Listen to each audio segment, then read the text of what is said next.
In this case, Nick Bockwinkle. Nick went in action against, no doubt, a rugged challenger, a guy who's had his eye on it and was determined to win it.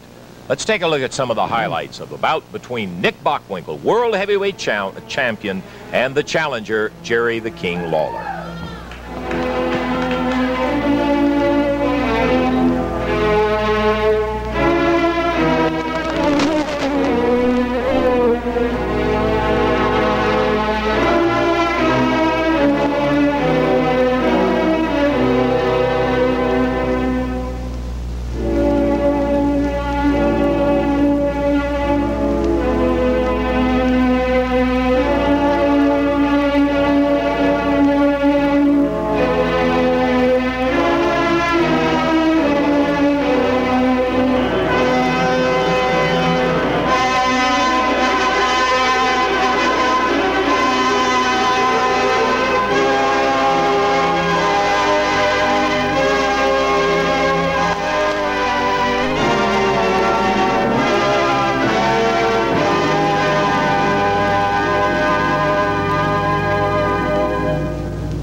I think it's interesting to point out in here, and we've made this comparison before, but it is particularly valid when you see a bout like this that is now history. It was a one-fall 60-minute time limit bout, and it in fact went 60 minutes. One with full hour. Two men facing each other in that ring. The comparison that I was going to make is to say that, for instance, in professional football, where an offensive lineman or a defensive lineman, the play starts, bam, they go in action for a given number of seconds in there, and then the play is over. They have the opportunity to get a little bit of rest and so forth.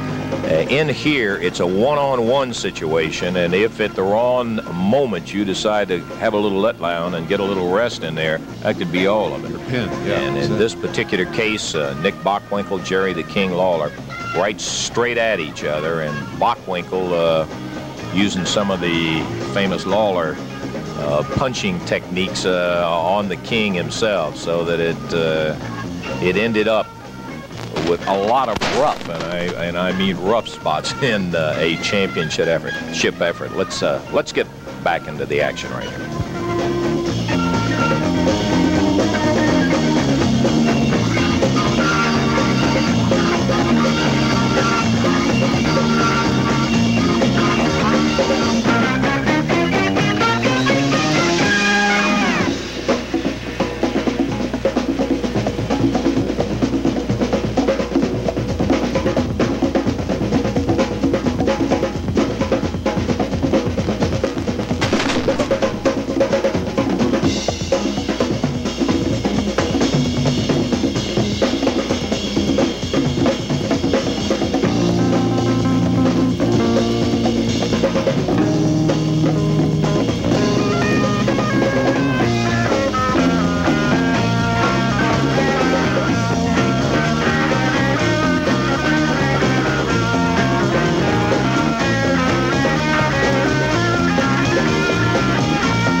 pretty typical of the action. It was that way the entire hour.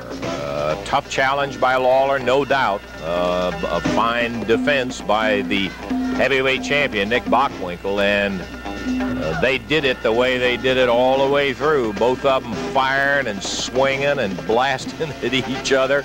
And it was just one of those bouts that